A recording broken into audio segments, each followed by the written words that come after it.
to try to figure out where the safest places are. I guess people just like to touch and fondle kids. No, I can't. Like, I trust God. Like, I just trust that there's a reason why he has been sealing that door shut. I'm not crying.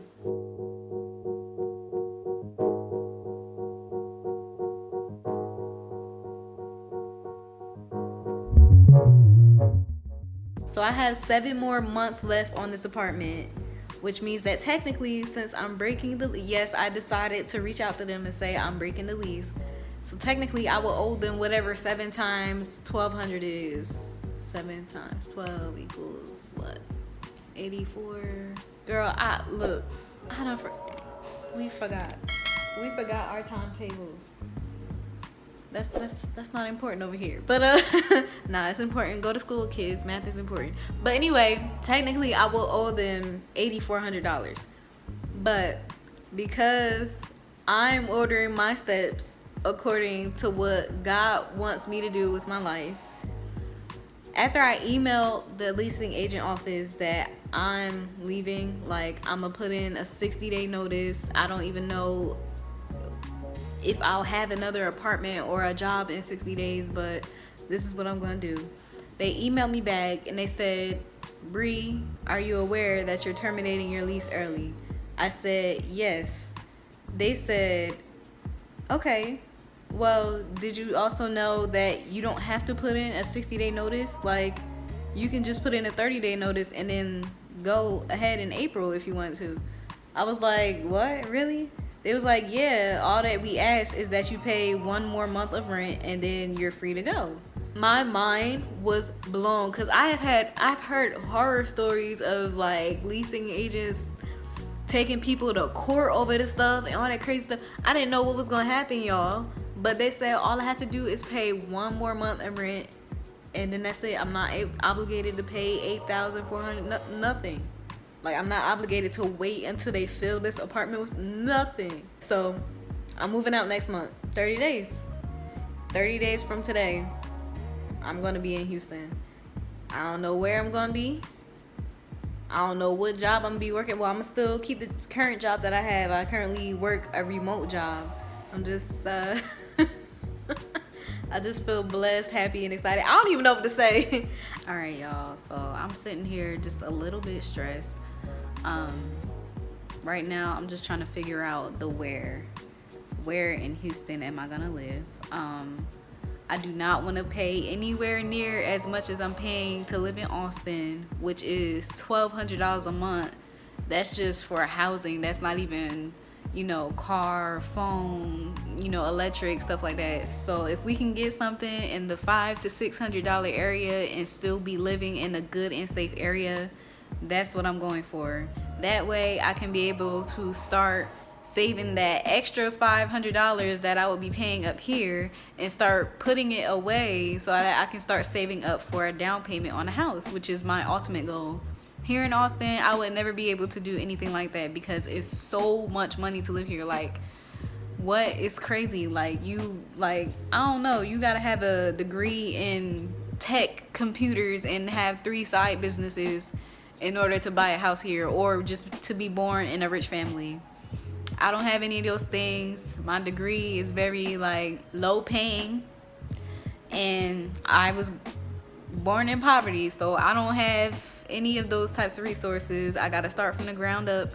So here we go. This is how I utilize the crime map and the apartment map and the zip code map together to try to figure out where the safest places are. All right, let's see if I can make this make sense. So here is a good map that shows you a breakdown of all of the zip codes in Houston, and this is at zipdatamaps.com.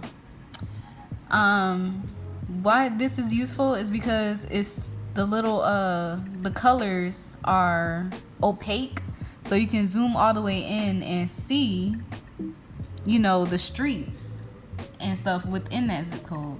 So that's one helpful resource for y'all if y'all want to know what park is in what zip code and what street, where is that at, okay. Now over here, this map is the crime map, And on the side here, you have what their opinion is of the safest neighborhoods in Houston. So I pulled up apartments.com because that's my favorite apartment search website, right? So say if I wanted to live at this apartment, which looks very nice, by the way. It doesn't look like anything's available at all. I don't even know why they even, why are they even on the website? I don't know. But say if I wanted to live here, right? So their zip code is 77008. So I will go in here. Now see, I would type 77008 in here, but it's not gonna take me to a crime map. It's just gonna show me what houses are for sale in here. We just gonna try to do our best to try to find 77008 on the actual crime map itself. And so I go into my Google Maps, I type in 77008, and I see that it's in this rectangle right here, which looks like the Northeast by Houston Heights, aka Greater Heights. And then I go to the crime map and I zoom into that same area right here. And according to this map, the darker areas are the places where the crime is the most prevalent, and the lighter areas are not so bad. So if I wanted to live at this apartment, this zip code will be a good area. And that's basically how I'm doing it.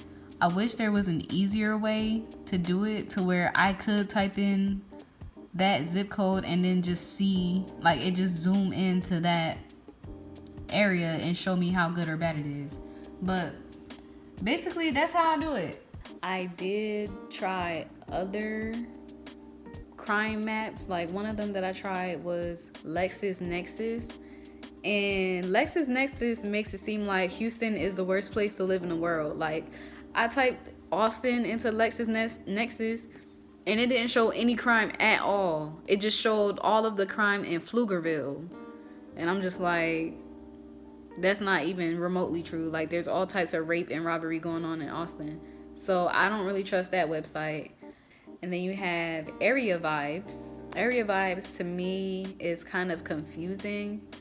I can't really figure out how to use it because it scores it on a percentage of livability, but that's subjective. What does that mean? What does 94% livability mean? I don't get that. And then you have Spot Crime. I'm skeptical about Spot Crime. It just looks like let me just show you.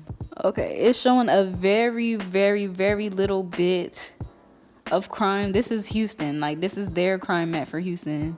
I know good and well that there's way more crime than that going on in there. Look, the whole third ward, however you say that word, is empty. And it's a lot of crime down there. So it's I don't trust this map either. Then there's another one called Family Watchdog. Ooh. What? Whoa. Nah, I need y'all to see this. This is on Family Watchdog, which shows you. Look. Now y'all see this map, right? I done zoomed out as much as I could. And it's mostly filled with red. And red is offense against a child. How is it that this many people are getting groovy with kids? I don't understand. But like I said, it's not just a Houston issue, it's an everywhere USA issue and all across the world issue. I guess people just like to touch and fondle kids. I feel very strongly about stuff like this, which is why I don't even get a career in anything like this. Let me explain to y'all. When I got my social work degree, I wanted to work for CPS because, by default, everybody thinks that people get degrees in social work just for the sole purpose of working for CPS. I knew that there was so much more to social work than CPS, but at the same time, when I got to Texas in 2017, I said, I'm working for CPS. I'm gonna go save the kids. I'm gonna save everybody. Like, I thought I was a Powerpuff Girl or something. But I'm gonna keep it real with y'all. Whenever I applied for a CPS job, they would never call me back. I applied for internships with them, never hear back from them. I even applied to volunteer with them. I would email them directly and everything. Nothing. There's a reason for that. Like, I trust God. Like, I just trust that there's a reason why he has been sealing that door shut on CPS for me, because I don't know, like, I'll probably end up, I don't know, probably in a psych hospital on medication for my mind, because I